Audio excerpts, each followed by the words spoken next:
wisdom and guidance, I led the Israelites to victory in battle against their oppressors, the Canaanites. My courage and strength inspired others, and I encouraged them to trust in the Lord and follow His commands.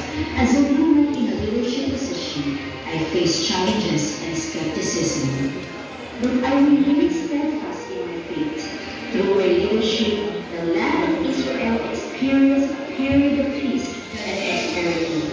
My story reminds us that God can use anyone, regardless of gender or background, to accomplish His purposes. Here is a testament to the power of faith and obedience to God's call.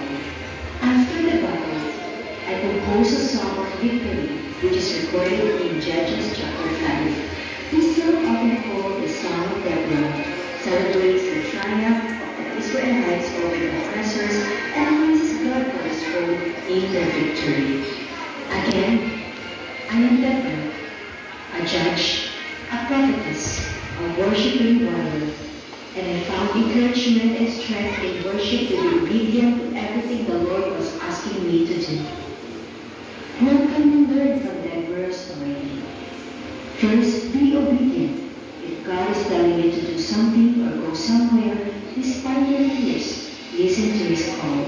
He has plans that we cannot begin to understand, and hearts and lives will be changed by our obedience.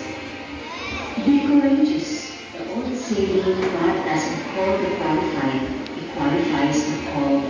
Doing something out of your comfort zone to glorify Him can be terrifying, but faith has never promised to be easy. Be bold, be courageous for His glory. Stand firm, never waver in your faith. We may not always know what the road ahead will look like, but we only need to remember that God will faithfully guide us and lead the way. Please read Judges chapter 4, verse 4 to 16. Again, I am Deborah.